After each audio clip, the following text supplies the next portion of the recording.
मित्र साथियों, जो आज इस खूबसूरत कार्यक्रम के आयोजक हैं, पप्पू राम जी और राधेश्याम जी की पूरी टीम, आप सब इस कार्यक्रम में शामिल आप सभी का मैं हार्दिक स्वागत करता हूं।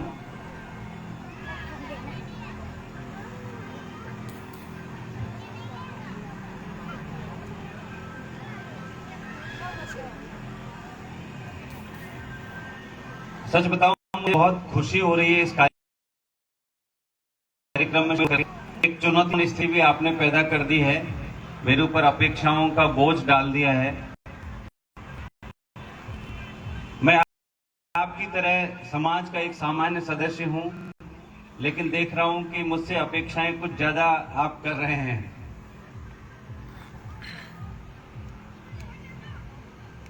इस कार्यक्रम की बहुत बड़ी खूबी है कि हम अपनी आदिवासियत को इस कार्यक्रम के माध्यम से आगे बढ़ा रहे हैं। ये आदिवासियत है कि हम अपनी पारिभाषा में स्त्री पुरुष एकजुट होकर के रहते हैं, एकजुट होकर के साथ में खाना खाते हैं, मिलते हैं। इसलिए कार्यक्रम के आयोजकों का सबसे पहले मैं धन्यवाद अदा करता हूं, उनको साधुवाद देता हूं।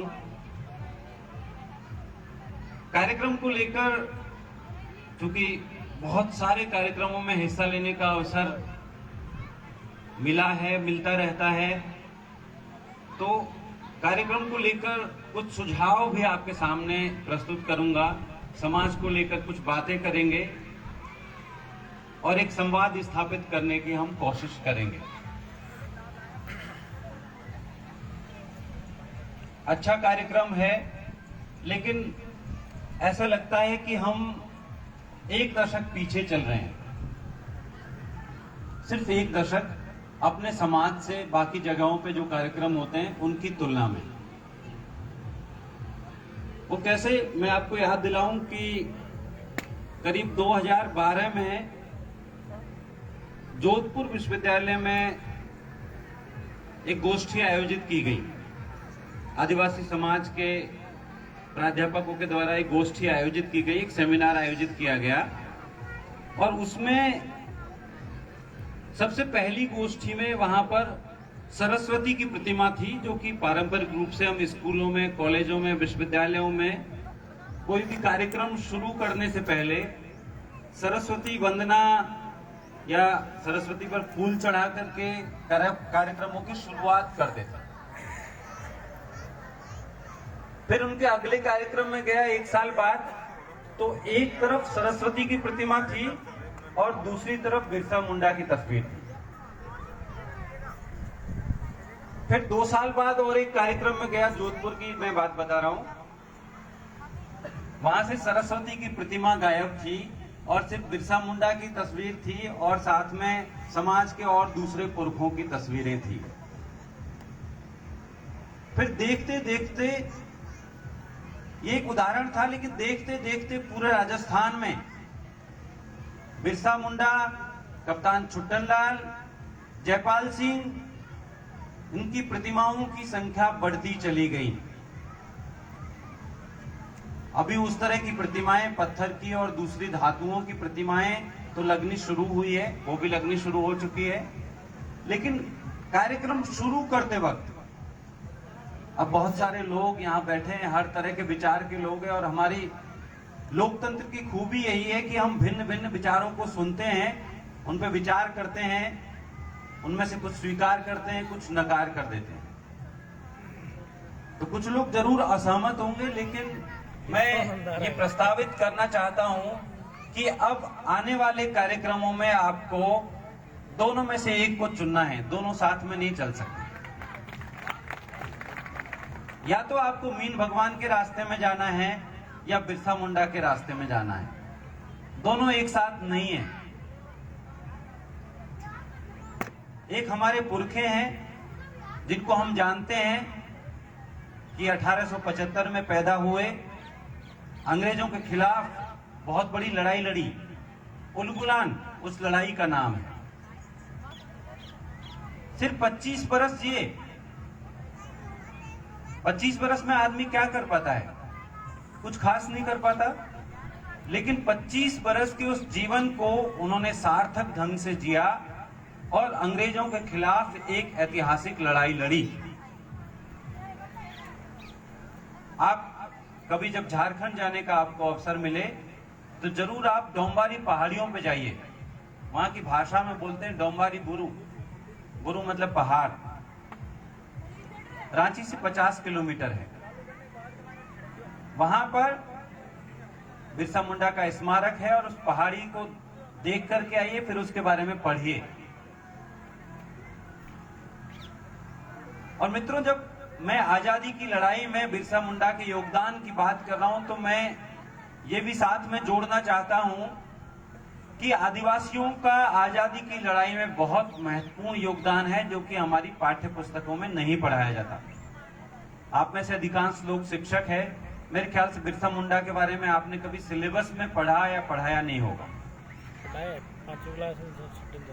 क्योंकि लोग मानते हैं कि ये तो एक छोटी जगह की लड़ाई लड़ रहे थे, क्योंकि हमारे समाज के इतिहासकार नहीं है जिन्होंने इतिहास की किताबें लिखी, जिन्होंने भारतीय स्वाधीनता आंदोलन का इतिहास लिखा, वे दलित और आदिवासी समाजों से नहीं है। इसलिए हमारे समाज के स्वतंत्रता सेनानियों का इतिहास नहीं दर्ज किया गया।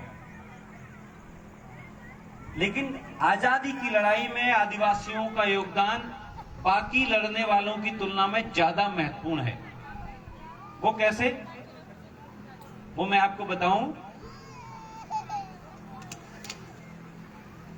मैं साहित्य पढ़ता पढ़ाता हूं तो मैं प्रेमचंद के माध्यम से बता सकता हूं, मैं भगत सिंह के माध्यम से बता सकता हूं। जो राष्ट्रीय स्वाधीनता आंदोलन की लड़ाई चल रही थी, उसके कौन चला रहे थे? सबसे बड़े जमींदार और पूंजीपति, जो अपने इलाकों में किसानों का शोषण करते थे, मजदूरों का शोषण करते थे, वही सब कांग्रेस के मेंबर थे। और वो आजादी की लड़ाई लड़ते थे, आजादी की लड़ाई के लिए जेल भी जाते थे। लेकिन भगत सिंह इस सवाल को उठाते थे, प्रेमचंद इस सवाल को उठाते थे कि अगर इस तरीके से हम आजाद हो गए तो उससे क्या लाभ होगा? किसान और मजदूर की स्थिति बदल पाएगी? नहीं बदल पाएगी। डॉक्टर भीमराव अंबेडकर भी इस सवाल को उठाते हैं। आप देखिए कि वो आजादी की लड़ाई में अलग ढंग से शामिल होते हैं।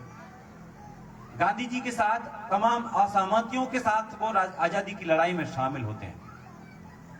इसी प्रकार आदिवासियों की लड़ाई न केवल साम्राज्यवाद यानी न केवल अंग्रेजों के खिलाफ है, बल्कि आदिवासियों की लड़ाई स्थानीय पूंजीपतियों और जमींदारों के भी खिलाफ है।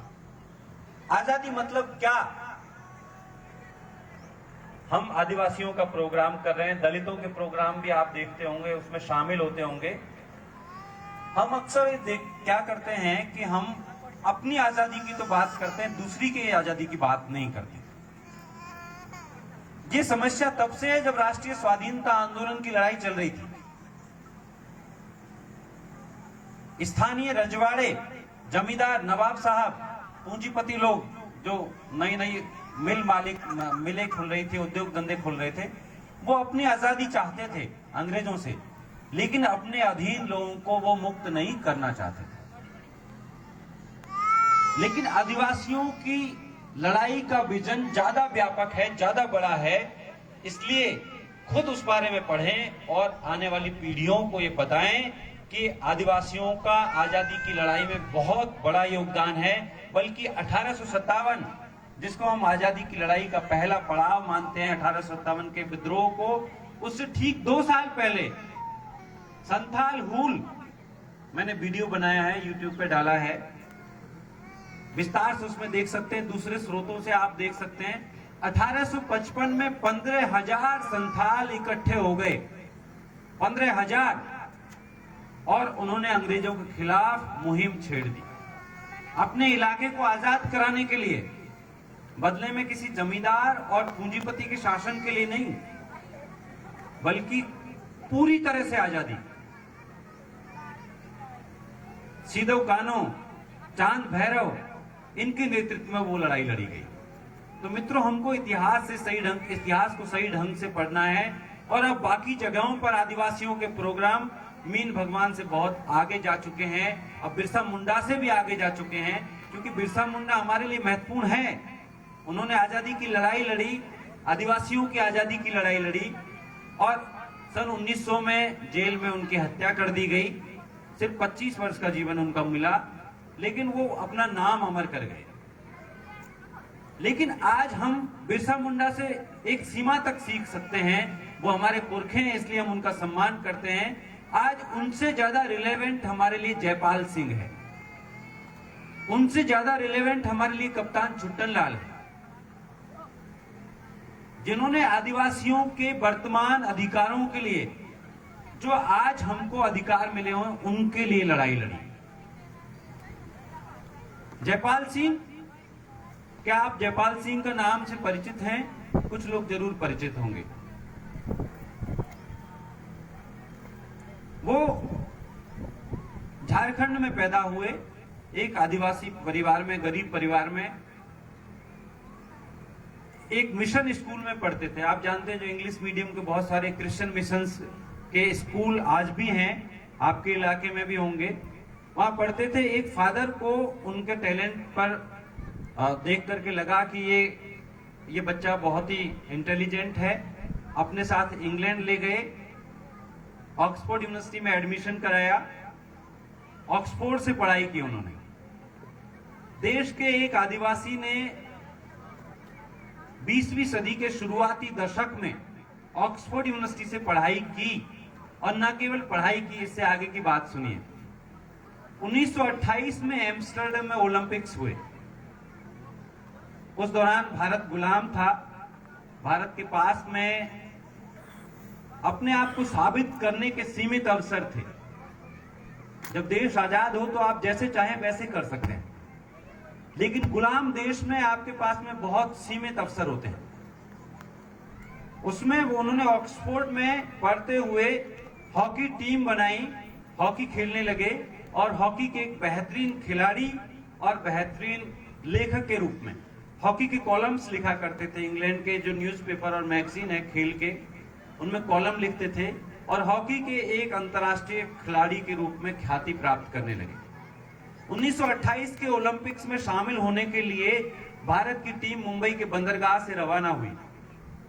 उसको छोड़ने के लिए सिर्फ 3 लोग आए, एक जो यहाँ के खेल के अध्यक्ष थे, खेल समिति जो ओलंपिक एसोसिएशन है उसके, एक उसके महासचिव और एक पत्रकार। आप सोचिए, उस टीम से किसी को कोई उम्मीद नहीं थी। गुलाम देश की टीम ओलंपिक खेलने जा रही थी पहली बार। उसमें 13 सदस्य यहां से शामिल हुए और यहां से चले, और 3 सदस्य 20 दिन के लिए वो टीम लंदन में रुकी। उसमें 3 सदस्य वहां से शामिल हुए, जिनमें एक जयपाल सिंह थे। उसमें 2-3 सदस्य ब्रिटिश भी थे, क्योंकि वो भारत में रहते थे, भारत में पैदा हुए, तो वो भारत की तरफ से खेलते थे। और सभी ने देखा कि जयपाल सिंह के अंदर वो खूबी है कि जयपाल सिंह को हम टीम का नेतृत्व दे सकते हैं, तो जयपाल सिंह को टीम का कप्तान बना दिया गया। एक आदिवासी को भारत की हॉकी की टीम, जो भारत आज, आपके दिमाग में सवाल जरूर आता होगा और आना चाहिए, जब हम बच्चों को रटाते हैं या खुद पढ़ते हैं कि भारत का राष्ट्रीय खेल कौन सा है, तो हम लिखते हैं हॉकी, लेकिन देखते हैं हम टीवी में क्या, क्रिकेट। 2020 चल रहा है, अभी कुछ और चल रहा है। हॉकी का मैच कितना लोग देखते हैं? नहीं देखते। लेकिन हॉकी भारत का राष्ट्रीय खेल कैसे बना, हॉकी से भारत को क्या सम्मान मिला, यह हमको नहीं बताया जाता, नहीं पढ़ाया जाता। जब खेल दिवस हो या कोई और दिवस हो, कभी जयपाल सिंह के योगदान के बारे में कोई चर्चा नहीं करता। वो भारत की टीम बनी और उसके कप्तान बने जयपाल सिंह, और उस टीम ने वहां पर एक उत्सव, जैसे आज हमारा कार्यक्रम एक स्थानीय उत्सव था, उस उत्सव में यह तय किया गया कि इंग्लैंड की टीम और भारत की टीम एक मित्रता के लिए मैच कर ले। जैसे होता है ना फ्रेंडली मैच, कोई चंदा इकट्ठा करने के लिए कई बार हम करते हैं, कोई सद्भावना के लिए ऐसे ही मैच कर लेते हैं। भारत की उस टीम ने इंग्लैंड की टीम को 4-0 से हराया उस सद्भावना मैच में, और उसका इंग्लैंड के ऊपर असर ये हुआ कि उस साल इंग्लैंड ने ओलंपिक्स में अपनी कोई टीम नहीं भेजी। इंग्लैंड इतना हतोत्साहित हो गया कि हमारा एक उपनिवेश, हमारा एक गुलाम देश भारत और उसकी टीम ने हमको 4-0 से हरा दिया। ये जो मैं बातें कह रहा हूं, कोई भी मन से कोई बात कहे, आजकल आपके सबके हाथ में मोबाइल है, गूगल करके देखना चाहिए। मैं आपको सारी तथ्यपरक बातें कह रहा हूं। आप गूगल में देखिए, भारत का पहला ओलंपिक गोल्ड मेडल कब मिला, उसमें टीम कौन सी थी, किसने कितने गोल किए, भारत ने क्या कोई इंग्लैंड में मैच खेला, सबके स्रोत मौजूद है। भारत की वो टीम पूरे उत्साह के साथ ओलंपिक में उतरी, वहां पे उसने 6-7 मैच खेले और वो टीम ना केवल अजेय रही, यानी किसी से ना केवल वो कभी हारी नहीं, बल्कि भारत की टीम ने अपने ऊपर एक भी गोल नहीं होने दिया। आप सोचिए, पूरे टूर्नामेंट में एक भी गोल भारत की टीम के ऊपर कोई टीम नहीं कर पाई। और उस अजेय टीम के, उस विश्व विजेता टीम के कप्तान थे जयपाल सिंह मुंडा, जो भारत के आदिवासी थे। लेकिन उनके बारे में आपको इतिहास की किताबों में, खेल की किताबों में नहीं पढ़ाया जाता।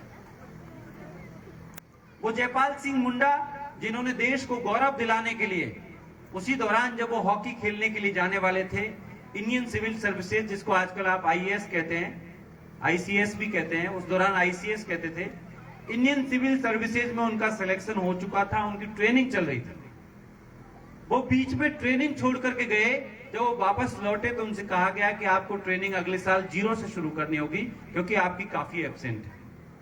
उन्होंने कहा, मैंने अपने देश के लिए हॉकी खेला और मुझे इस बात की कोई शर्मिंदगी नहीं है, मैं आईसीएस को छोड़ता हूं। आईसीएस को छोड़ के आ गए। उस दौरान जब सब लोग पद की लालसा करते थे, आज भी करते हैं, लेकिन उस दौरान हर कोई चाहता था कि उनको बड़ा पद मिल जाए जिससे वो लोगों के ऊपर राज कर सके। भाई, हम पद क्यों चाहते हैं?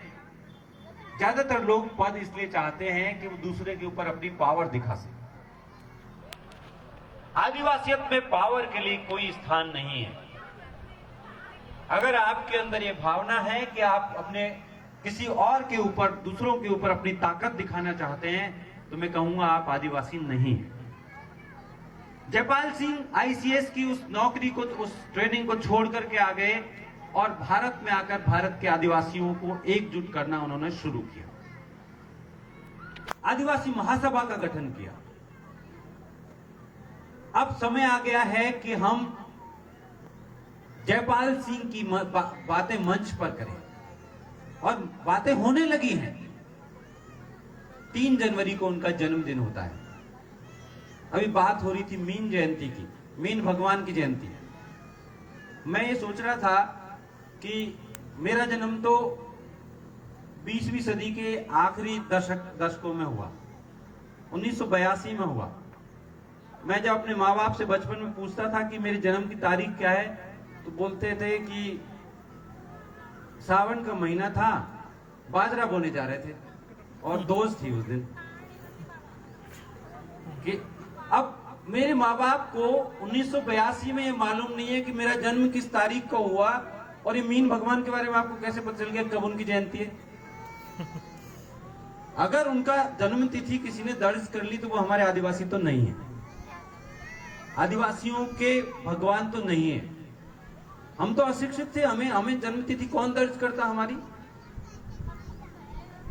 इसलिए मित्रों, अब हमको इन चीजों पर पुनर्विचार करने की आवश्यकता है। वो जयपाल सिंह जो वापस आकर के आदिवासियों को एकजुट किया, उनके लिए पत्रिका निकाली, आदिवासी महासभा का गठन किया, और जब देश आजाद होने वाला था तो देश की संविधान सभा बनी, कॉन्स्टिट्यूएंट असेंबली। जयपाल सिंह को कॉन्स्टिट्यूएंट असेंबली का मेंबर बनाया गया, और आप देखिए वहां पर उनके भाषण मौजूद हैं। बहुत अच्छे स्पीकर थे, अच्छी अंग्रेजी में बोलते थे। आप लोकसभा की वेबसाइट पे जाकर, संसद की वेबसाइट, पार्लियामेंट ऑफ इंडिया की वेबसाइट पे जाकर आर्काइव्स में जाइए, और वहां पर आपको कॉन्स्टिट्यूएंट असेंबली डिबेट्स नाम से पुरानी सारी डिबेट्स मिल जाएंगी, जो 2.5 साल करीब जो संविधान सभा की बैठकें हुई, ये देश आज जैसा है वैसा क्यों है, इसका जवाब आपको संविधान सभा की बैठकों की बहसों में मिलेगा। संविधान सभा के सदस्य किस बारे में क्या बात कर रहे थे, आदिवासियों के कौन से सवाल वहां पर उठाए जा रहे थे, कौन से नहीं उठाए जा रहे थे, संविधान सभा का कौन सदस्य क्या बात कह रहा था, सब कुछ आपको संविधान सभा की बहसों में मिलेगा। हिंदी ट्रांसलेशन के साथ भी मौजूद है, हिंदी अनुवाद भी मौजूद है। पढ़िए, अपने बच्चों को पढ़ाइए और इस देश को बेहतर ढंग से जानने में वो आपकी जरूर मदद करेंगे। जयपाल सिंह बार बार ये सवाल उठाते हैं कि हम इस देश के आदिवासियों को अनुसूचित जनजाति नहीं कहना चाहते। ये डॉक्टर अंबेडकर का दिया हुआ टर्म है। उन्होंने कहा जैसे अनुसूचित जाति वैसे अनुसूचित जनजाति। जयपाल सिंह कहते थे इनको आदिवासी कहिए, इंडिजिनियस पीपल कहिए, क्योंकि अगर आप देश के आदिवासियों को आदिवासी कहते हैं तो आप दुनिया के आदिवासियों से जुड़ते हैं। लेकिन आप जब अनुसूचित जनजाति कहते हैं तो आप दुनिया के आदिवासियों से नहीं जुड़ पाते।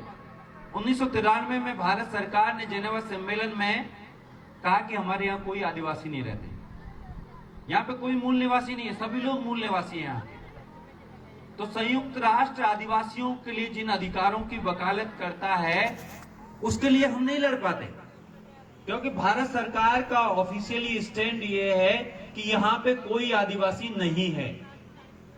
आप सोचिए कि जयपाल सिंह की बात संविधान सभा में मान ली गई होती तो आज हम ज्यादा अधिकारों से संपन्न होते। कैसे? ऑस्ट्रेलिया का उदाहरण मैं आपके सामने रखता हूं। ऑस्ट्रेलिया नक्शे में तो जरूर आपने देखा होगा, नाम भी सुना होगा, एक अलग महाद्वीप है। यहां से सिंगापुर की तरफ आप जाइए, इंडोनेशिया सिंगापुर होते हुए न्यूजीलैंड से ठीक पहले ऑस्ट्रेलिया नाम की एक जगह है। वो मूल रूप से एक बड़ा आइलैंड है, बड़ा द्वीप है, जिसको महाद्वीप आप कह सकते हैं। वो मूल रूप से आदिवासियों का, दुनिया के ज्यादातर हिस्सों में जैसे सबसे पहले आदिवासी रहते थे, ऐसे वहां पे आदिवासी ही रहते थे।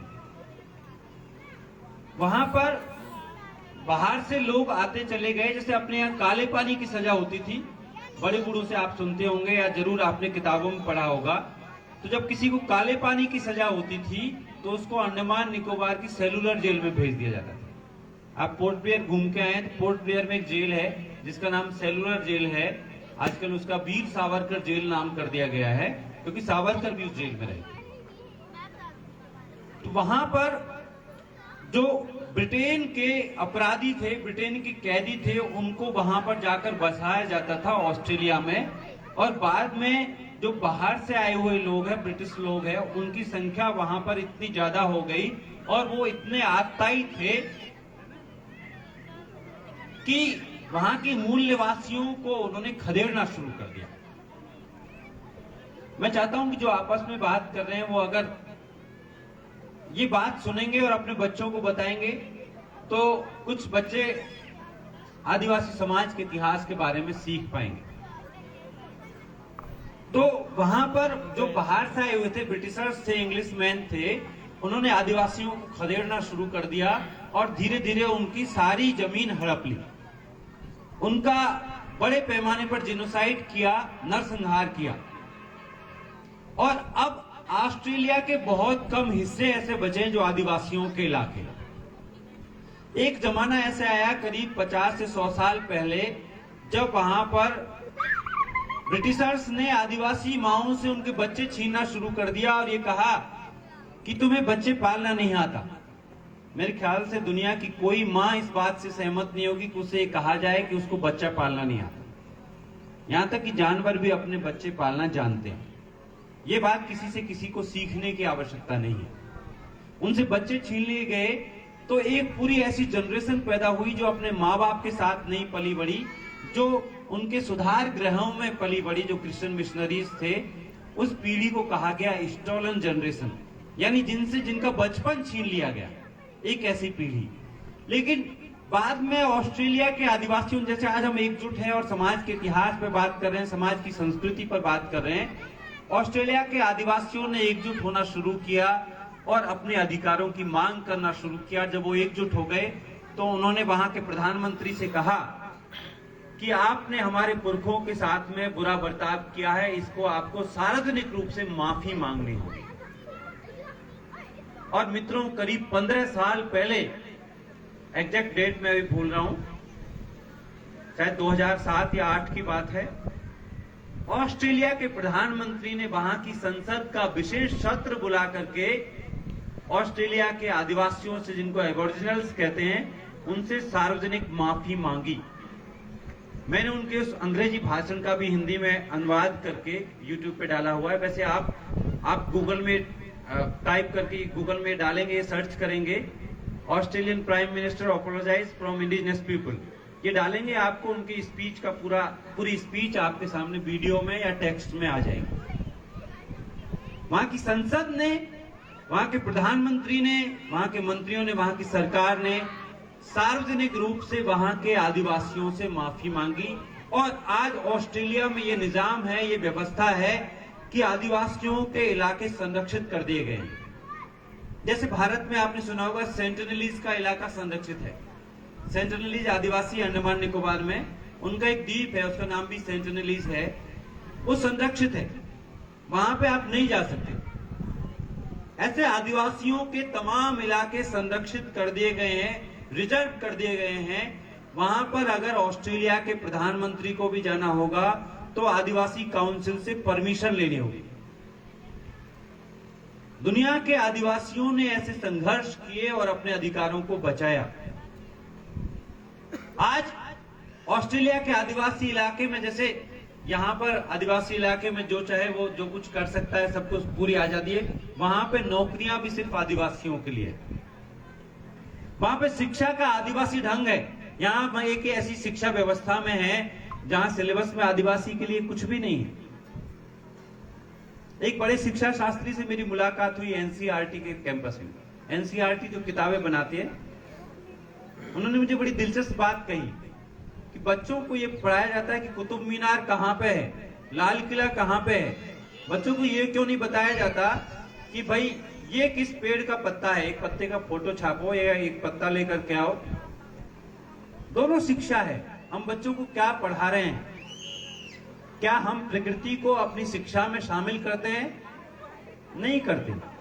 क्या हम दलितों, आदिवासियों के इतिहास को अपनी शिक्षा में शामिल करते हैं? नहीं करते। क्या हम अपनी मातृभाषा में शिक्षा प्राप्त कर सकते हैं देश के आदिवासी? नहीं कर सकते। यानी ये शिक्षा व्यवस्था हमारे अनुकूल नहीं है, आदिवासियों के अनुकूल नहीं है। इसमें हमने अच्छी जगह बनाई है, बहुत अच्छी बात है, लेकिन ये हमारे ढंग की शिक्षा व्यवस्था नहीं है। तो मित्रों, दुनिया के आदिवासियों ने खुद की अपनी एक पहचान सुनिश्चित की, उसके लिए संघर्ष किया, और जयपाल सिंह मुंडा उसी पहचान को संरक्षित करने के लिए देश की संविधान सभा में लगातार बहसें कर रहे थे। वो बहसें हमको पढ़नी चाहिए, वो बहसें हमको अपने बच्चों को पढ़ानी चाहिए, पढ़ करके सुनानी चाहिए। जैसे हम भागवत का पाठ करते हैं, सब लोग इकट्ठे हो जाते हैं, प्रसाद लेने के लिए आ जाते हैं, कथा सुनने के लिए आ जाते हैं। ऐसे क्या हम अपने इतिहास का वाचन नहीं कर सकते? ऐसे हम क्या संविधान सभा की बहसों में से जयपाल सिंह के भाषण निकाल करके या बाकी आदिवासी सदस्यों के भाषण निकाल करके उनको नहीं पढ़ सकते? क्या हम मीना समाज का इतिहास उसमें नहीं पढ़ सकते? ऐसे मंचों पर छोटी मीटिंग करके, मान लीजिए इतने लोगों को अनुशासित करना मुश्किल है, छोटे बच्चे भी हैं, इतने लोग सीरियस एक साथ नहीं हो सकते, तो हम छोटे ग्रुप बना सकते हैं। एक एक ब्लॉक के, एक एक तहसील के ग्रुप बनाएं, एक स्कूल का ग्रुप बनाएं, एक क्षेत्र का ग्रुप बनाएं, और उसमें आपस में ऐसी बातें करें जिससे हम खुद इनरिच हों। मैं देखता हूं कि स्थिति क्या है। स्थिति ये है कि नौकरी करने वाले, जो आप में से ज्यादातर लोग नौकरी करने वाले हैं, आप तो हालांकि ज्यादातर अध्यापक है, गांव के क्षेत्र में नौकरी करते हैं, आपके बच्चे तो फिर भी ठीक होंगे। शहरों में जो नौकरी करते हैं वो ना आदिवासी का कुछ जानते हैं, ना वो आरक्षण के बारे में कुछ जानते हैं। उनसे आप 5 मिनट बात करो और कोई उनको अगर आरक्षण विरोधी तर्क देने लगे, वो तुरंत उससे सहमत हो जाएंगे। हाँ, बिल्कुल सही कह रहे हो, मेरिट को बहुत नुकसान पहुंच रहा है आरक्षण से। ये किसकी कमी है? ये हमारी कमी। मंच पर दीप प्रज्वलित कर दिया गया। अब दीप प्रज्वलित करना और अगरबत्ती जलाना घर में सब महिलाएं करती है, यहाँ पे सब पुरुषों ने किया। ये क्या बात हुई? मतलब घर में सब पूजा पाठ का काम, व्रत त्योहार का काम महिलाओं ने अपने जिम्मे ले रखा है। अपनी बेटी को भी फोन करके बताएंगे आज करवा चौथ है, व्रत कर लियो। आप वो सारे ढकोसले घर में करने को तैयार है, लेकिन मंच पर जहां समाज की जागृति का है वहां पर अगर ये समाज आपको वो सम्मानजनक स्थान नहीं दे रहा तो अपना स्थान छीन लो। माइक इस तरफ, तो 2-3 महिलाओं ने पलट दिया, बाकी ने माइक को पास कर दिया कि भाई चलो तुम दे दो। क्या आपकी कोई पहचान नहीं है? क्या आपका कोई व्यक्तित्व नहीं है? आप मेरे YouTube पे जाके देखिएगा, 2008 का या 9 का 8 का शायद एक वीडियो है। मेरी जीजी मेरे साथ रहती थी, नाम लिखना नहीं जानती, कुछ नहीं जानती, अक्षर कभी देखे ही नहीं। मैंने एक वीडियो बनाया, मेरे पास किसी से मैंने कैमरा लिया था, पता नहीं किससे, और मैंने एक वीडियो बनाया। मैंने पूछा कि भाई अपना परिचय दो, कहा कि मेरा नाम भरोसी है और मैं बगड़ाई की बेटी हूँ, सेवा में सासरा है। वीडियो की शुरुआत यहाँ से है। क्या आपका ये भी परिचय नहीं है? आपका नाम नहीं है, आपका गांव नहीं है, आपकी ससुराल नहीं है? परिचय सिर्फ इस बात से होता है कि हम कोई नौकरी करते हैं, हम फला इस स्कूल के प्रधानाचार्य है, या हम लेक्चरर हैं, या प्रोफेसर हैं, या डॉक्टर है, या इंजीनियर है, यही परिचय है? नहीं, आपका हर किसी का एक व्यक्तित्व है। अगर आप घर चलाती हैं तो ये भी बहुत बड़ा काम है। घर चलाना कोई छोटा काम नहीं है, बच्चों को पालना कोई छोटा काम नहीं है। वो उतना ही महत्वपूर्ण काम है, उसकी सैलरी नहीं मिलती, लेकिन उतना ही महत्वपूर्ण काम है, उससे ज्यादा महत्वपूर्ण काम है। ये नौकरी वाले तो 8 घंटे काम करते हैं, आप तो 24 घंटे काम करते हैं। रात में 2 बजे भी बच्चा जग गया तो उसको दूध पिलाना है, उसका ख्याल रखना है, सारे घर को देखना है। तो जो 8 घंटे की नौकरी करता है वो ज्यादा महत्वपूर्ण हुआ, या जो 24 घंटे की नौकरी करता है वो ज्यादा महत्वपूर्ण? आप अपने मन से ये हीनता बोध निकाल लीजिए कि आप कोई काम नहीं करती। आप सोच रहे होंगे हम क्या बताएंगे, हम तो गृहिणी हैं। गृहिणी भी बहुत बड़ा काम है, अच्छी गृहस्थी चलाना बहुत बड़ा काम है। आप देखिए सबकी गृहस्थी टूट रही है, लोग चला ही नहीं पा रहे। नई पीढ़ी को आप देखिए, 2 दिन साथ रहेंगे, उसके बाद में कोर्ट में मैटर पहुंच जाएगा। पंचायत, पहले पंचायत में पहुंचता था, कोर्ट में पहुंच जाते मैटर। तो आप अगर एक संतुलित अच्छा परिवार चला रहे हैं, ये बहुत बड़ी बात है। किसी हीनता बोध से ग्रस्त होने की जरूरत नहीं है। ये बात मैं बच्चों से भी कहना चाहता हूँ, आप सबसे भी कहना चाहता हूँ। अक्सर हम क्या करते हैं कि हम या तो किसी हीनता बोध से ग्रस्त हो जाते हैं या किसी श्रेष्ठता बोध से ग्रस्त हो जाते हैं। जैसे आप मीणा इलाके में जाइए, जहां पे मीणा बहुसंख्यक है, यहाँ तो कम संख्या में है। करौली, दौसा, सवाई माधोपुर, जयपुर, जिन गांवों में मीणा बहुसंख्यक है उनके अंदर एक श्रेष्ठता बोध है। दलितों के साथ बुरा बर्ताव करते हैं। ये हमारी आत्मालोचना है, सेल्फ क्रिटिसिज्म, ये हमको करना पड़ेगा। हम इस पे बात अगर नहीं करेंगे तो हम कोई समता मूलक समाज या आदिवासी दर्शन वाला समाज नहीं बनाने जा रहे। दलितों के साथ बुरा बर्ताव करते हैं, गलत बात है, और ये हमको स्वीकार करना पड़ेगा, अपना व्यवहार सुधारना पड़ेगा। कोई श्रेष्ठता बोध की आवश्यकता नहीं है। दूसरी जगहों पर आप शेड्यूल्ड ट्राइब या अनुसूचित जनजाति या आदिवासी के नाम पर विशेष प्रावधान चाहते हैं, अपने लिए न्याय चाहते हैं। आपके साथ कोई बुरा बर्ताव करता है तो आप न्याय चाहते हैं। लेकिन अगर आप पुरुष होने की वजह से या एक इलाके में बहुसंख्यक होने की वजह से किसी के साथ अन्याय करते हैं, तब आप उस पर चुप रहते हैं, ये ठीक नहीं है। अपने भीतर के श्रेष्ठता बोध को, जो आपको आपकी नौकरी की वजह से या पुरुष होने की वजह से या किसी खास इलाके में पैदा होने की वजह से या एक बहुसंख्यक जाति में पैदा होने की वजह से आया है या किसी पैसे वाले परिवार में पैदा होने की वजह से आया है, उसको त्याग दीजिए। वो आदिवासियत विरोधी विचार है। उस सुपीरियरिटी कॉम्प्लेक्स से, उस श्रेष्ठता बोध से मुक्त होइए, तभी आप आदिवासी समाज का हिस्सा हो सकते हैं। लेकिन हमारे अंदर सिर्फ श्रेष्ठता बोध नहीं है, हम हीनता बोध के भी शिकार हैं। कौन सा हीनता बोध? हमारे अंदर हीनता बोध है, जैसे बहुत सारी महिलाओं के अंदर है, मेरी पहचान क्या है, मैं क्या बताऊं, तो उसके बारे में हमने बात की। कुछ लोगों के अंदर हीनता बोध है, अरे हम तो टीचर हैं, फला आदमी तो फला अधिकारी है। नहीं, आप समाज को पढ़ाते हो, समाज को दिशा देते हो, शिक्षा देते हो, आपसे बड़ा कोई नहीं है। कोई हीनता बोध की आवश्यकता नहीं है। किसी के अंदर हीनता बोध, बच्चों के अंदर खास तौर पे, या जो लोग नौकरी के लिए तैयारी कर रहे हैं, हमको अंग्रेजी नहीं आती, किसी किसी को ये हीनता बोध होता है, हमको अंग्रेजी नहीं आती, हम कैसे बाहर की दुनिया का मुकाबला करेंगे। मुझे भी नहीं आती अंग्रेजी, लेकिन मैं भारत के नंबर 1 विश्वविद्यालय जवाहरलाल नेहरू विश्वविद्यालय में पढ़ाता हूँ और अच्छी तरह पढ़ाता हूँ। मेरे विद्यार्थी खूब सम्मान करते हैं। और इसके अलावा मैंने अंकारा विश्वविद्यालय में पढ़ाया हुआ है।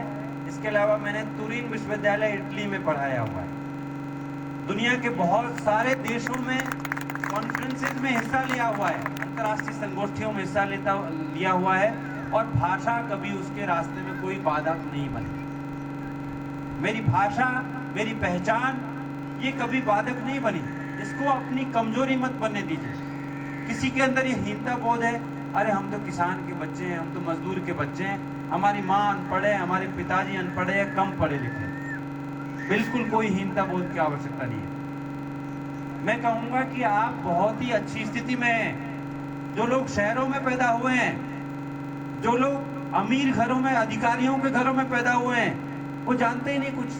उनका अनुभव संसार, उनका ज्ञान संसार बहुत सीमित है। वो गांव में जाए आ गए तो वो पागलों जैसा बर्ताव करने लगेंगे, उनको नहीं समझ में आएगा। आपके पास में गांव का भी अनुभव है, आपके पास शहर का भी अनुभव है। आपने अशिक्षा भी देखी है, आपने शिक्षा भी देखी है, आपने मजबूरियां भी देखी है, आपने उन्नति भी देखी है। आपके पास इतने सारे व्यापक अनुभव है, इसलिए कभी भी कोई हीनता बोध अपने मन में ना लाए। एक समता मूलक समाज बनाने की दिशा में आगे बढ़े, और समता मूलक समाज बनाने की दिशा में इस तरह के कार्यक्रम, समाज का इतिहास, समाज का दर्शन हमारी बहुत मदद करता है। अपने पुरखों से सीखें, उनसे बात करें, अपनी भाषा संस्कृति को हमेशा बचाने की कोशिश करें। मुझे देखकर क्या अच्छा लग रहा है कि ज्यादातर महिलाएं लहंगा लुगड़ी पहन के आई, अच्छी बात है। मुझे ये भी अच्छा लगता है, जैसे अभी बात हो रही थी रास्ते में कि बाकी सारे समाजों ने अपने गीतों को छोड़ दिया, मीणा अभी भी उन्हीं गीतों में फंसे हुए हैं। मैं कहूँगा ये अच्छी बात है, अपने गीतों को मत छोड़िए, वो आपकी पहचान है। अगर आप गीतों को छोड़ देंगे, पहनावे को छोड़ देंगे, खाने को छोड़ देंगे, अपनी भाषा को छोड़ देंगे, तो कल लोग ये कहेंगे कि आप किस बात का आरक्षण ले रहे हो। कल लोग ये कहेंगे कि आप कहाँ से आदिवासी हो। आपको अपनी मौलिकता बचानी है, लेकिन अगर आपकी संस्कृति में कोई खामी आ गई है, जैसे अगर आपकी संस्कृति है उसमें मैं देखता हूँ बाहरी समाज के दबाव में क्या हो रहा है कि बहुत ज्यादा धर्म और कर्मकांड घुस गए हैं, अंधविश्वास घुस गए हैं। मेरी जीजी तो नहीं जानती थी कि करवा चौथ क्या होता है, लेकिन अब घर घर में करवा चौथ का व्रत हो रहा है और 50 तरह के व्रत आ गए। आज आप किसी 80-90 साल की महिला से पूछिए कि वो जानती है इसके बारे में कि नहीं जानती। ये हमने संस्कृतिकरण की प्रक्रिया में दूसरे समाजों से सीखा है, जिसकी कोई आवश्यकता नहीं है, जीवन में कोई भूमिका नहीं। संस्कृतिकरण में क्या होता है कि जब हम खुद को नीचा मानने लगते हैं और किसी को ऊंचा मानने लगते हैं, जैसे बढ़िया बामणों को कुछ लोग ऊंचा मानते हैं, तो फिर उनके जैसा आचरण करने लगते हैं, उनके व्रत त्योहारों को अपनाने लगते हैं, उनके जैसे कपड़े पहनने लगते हैं, उनके जैसी भाषा बोलने लगते हैं और खुद को फिर ऊंचा क्लेम करने लगते हैं। इसमें अगर आपके समाज में कोई खामी है तो उस खामी को दूर कीजिए, लेकिन अपनी भाषा संस्कृति मत छोड़िए। अपने बच्चों को जरूर अपनी भाषा सिखाइए। मैं देखता हूँ कि जो नौकरी करने वाले हैं वो अपने बच्चों को या तो इंग्लिश सिखाना चाहते हैं या हिंदी सिखाना चाहते हैं। हिंदी वो सिखाना चाहते हैं बेचारे जो खुद अंग्रेजी नहीं जानते, वो भी कोशिश करते हैं कि शब्द तो अंग्रेजी के सिखाएं। बेटा ये क्या है, काऊ, गाय नहीं कहेंगे उसे, या अपने गांव में कुछ और बोलते हैं वो नहीं कहेंगे। अच्छा ये क्या है, गोट, अरे छेड़ी कहते थे गांव में, बकरियां कहते थे, वो नहीं सिखाएंगे बच्चों को। बच्चों को अपनी भाषा जरूर सिखाइए। अगर आप भाषा नहीं सिखाएंगे, भाषा माँ की तरह होती है। जैसे माँ के बिना हमारा कोई अस्तित्व नहीं है, ऐसे भाषा के बिना भी हमारा कोई अस्तित्व नहीं। आप माँ के बिना कितने भी बड़े अधिकारी बन जाएं, आप जहाँ चाहें वहाँ पहुँच जाएं, आप अधूरे हैं। ऐसे आप अपनी भाषा के बिना, क्योंकि भाषा में एक नॉलेज सिस्टम होता है, एक ज्ञान व्यवस्था होती है हर भाषा में, और उस ज्ञान व्यवस्था को, उससे हम अपनी संस्कृति से जुड़ते हैं, अपने पुरखों से जुड़ते हैं, अपने रिश्तेदारों से जुड़ते हैं, अपने गाँव से, अपनी जमीन से जुड़ते हैं।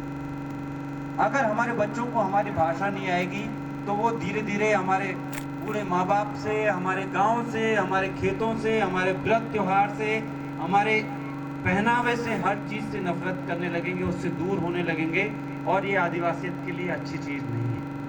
अपने बच्चों से अपनी भाषा में बात कीजिए। आपके बच्चे अंग्रेजी सीखे और 10 भाषाएं सीखे, अच्छी बात है।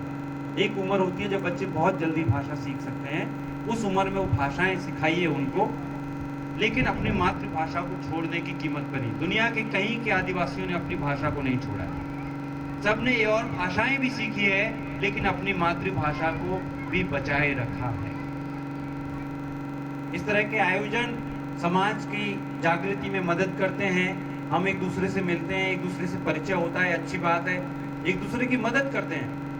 मैं देखता हूं कि आप सबका इतना प्यार और सम्मान मिलता है कि देश के किसी भी हिस्से में अवसर चुना गया, बीरबल हैं, बीरबल मीना, उन्होंने कहा सर मैं इटली से बोल रहा हूं,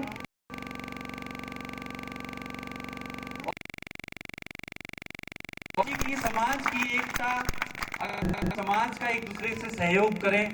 जब एयरपोर्ट पे जाते हैं वहां पे हमारे समाज के लोग मिलते हैं, रेलवे स्टेशन पे लोग परीक्षाएं देने जाते हैं, परीक्षार्थी देश के किसी भी कोने में चल जाएं, उनको ठहरने की कभी कोई दिक्कत नहीं होती।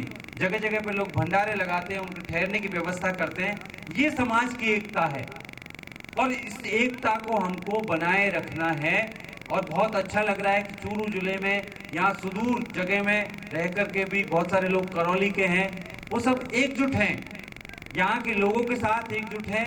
इस एकजुटता का हमको विस्तार करना है। इस एकजुटता को हम तमाम राजस्थान के तमाम इलाकों के लोगों तक तो लोग लेकर के ही जाएंगे। दूसरे राज्यों में हमारे समाज के लोग रह रहे हैं, उत्तर प्रदेश में हमारे समाज के लोग हैं, बुलंदशहर में, मेरठ में, मथुरा के आसपास हैं, मध्य प्रदेश में हमारे समाज के लोग हैं, महाराष्ट्र में हमारे समाज के लोग हैं, उन तक भी इस एकता को लेकर के जाएंगे। जब समाज की पूरी एकता बन जाएगी, फिर हमको दूसरे आदिवासियों तक इस एकता को लेकर के जाना है। दूसरे आदिवासी हम देखते हैं कि वो हमसे मिलने में संकोच करते हैं। मुंडा, भील, उरांव, संथाल, ये गौंड, ये हमसे नहीं मिलना चाहते। वो कहते हैं भाई मीणा तो थोड़े अलग तरह के हैं। हमको बड़ा भाई खुद को मानते हुए या छोटा भाई माने, जो भी माने, क्योंकि हम संख्या में काफी हैं, प्रशासनिक पदों पर हैं, तो हमको एक पहल करनी चाहिए, एक संवाद स्थापित करना चाहिए। हमारे बीच संवाद की कमी है। इसका परिणाम क्या है कि राजस्थान हाई कोर्ट में पिटीशन डाली हुई है एक भील के नाम से कि ये मीणा आदिवासी नहीं है, इनको आरक्षण से हटाओ। आपको जानकारी होगी इस बात की। ये क्यों हो पाया? क्यों? समता समिति ने भीलों को अपने साथ में ले लिया। सभी भील नहीं, लेकिन काफी भील उनके साथ है, क्योंकि हमने दोस्ती का हाथ भीलों की तरफ नहीं बढ़ाया। अगर हम हाथ नहीं बढ़ाएंगे तो कोई और बढ़ाएगा। हमें न केवल भीलों से दोस्ती करनी है, बल्कि संथालों से, ओरावों से, गोंडों से, मुंडाओं से, और खासी और गारो जो पूर्वोत्तर के आदिवासी वहां तक, और दक्षिण के आदिवासियों जहां भी जाएं वहां पर आदिवासियों के इस दायरे का विस्तार करें। जब आदिवासियों की एकता हो जाएगी, उनकी दोस्ती हो जाएगी, फिर हमको दलितों से भी दोस्ती करनी है। क्योंकि अगर हमको कोई राजनीतिक विकल्प बनाना है तो अकेले आदिवासी नहीं बना सकते। आपने देखा होगा किरोड़ी लाल जी कितने बड़े नेता हैं। उन्होंने पिछले 10 साल इसी प्रयोग में बिता दिए। 10-12 साल से मैं देख रहा हूं कि वो कुछ एक्सपेरिमेंट राजनीति में करते हैं, कुछ नया करने की कोशिश करते हैं। उनको, मेरे ख्याल से मीणा समाज के वो सबसे बड़े नेता हैं, बहुत ज्यादा उनके फॉलोअर्स हैं, बहुत लोग प्यार और सम्मान करते हैं, लेकिन कोई राजनीतिक विकल्प नहीं खड़ा कर पाए। क्यों? क्योंकि हमारी दलितों से एकता नहीं हो पाई। मैं दलितों के गांव में गया तो दलित बताते हैं कि भाई बाबा साहब अम्बेडकर को आदिवासी नहीं मानते, बाबा साहब अम्बेडकर की प्रतिमा तोड़ी जाती है तो हम विरोध करते हैं, मीणा हमारे साथ नहीं आते। तो मित्रों, ये भी हमारी एक सेल्फ क्रिटिसिज्म, आत्मालोचना का एक बिंदु है। हमको इस मामले में भी अपनी आलोचना करनी होगी और इसको सुधारना होगा।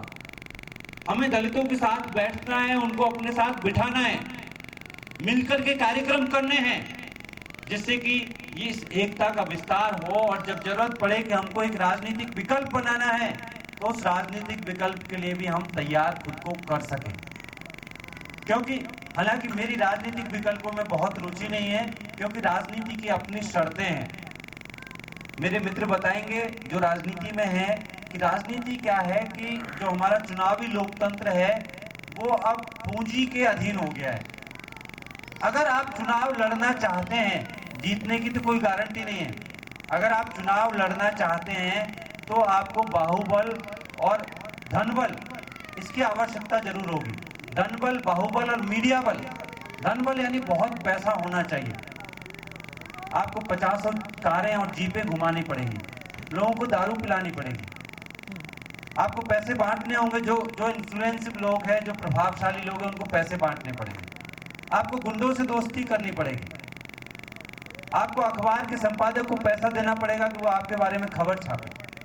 अब आप सोचिए कि इस प्रक्रिया में कम से कम 5 करोड़ रुपए आपके खर्च हो जाएंगे।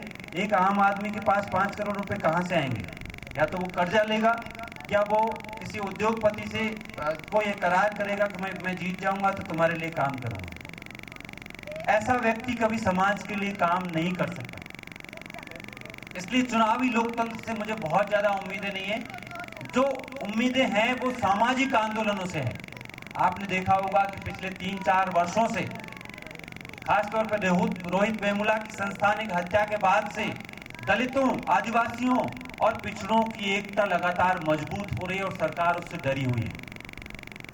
पहले रोस्टर का मुद्दा आया, SC/ST एक्ट का मुद्दा आया, दोनों सरकार को वापस लेने पड़े। आप वरना जानते हैं कि सरकार कितनी घमंडी, कितनी अहंकारी है। वो किसी के आगे नहीं झुकती, लेकिन देश के दलितों, आदिवासियों, पिछड़ों के आगे झुकी। आप सबने, आपकी एकता ने सरकार को झुकाया। इस एकता को हमें बनाए रखना है। ये सामाजिक आंदोलन बड़ी सी बड़ी सरकारों को, ताकत से ताकतवर सत्ताओं को झुका सकते हैं। इसलिए इस दबाव समूह के रूप में या एक मजबूत सामाजिक आंदोलन के रूप में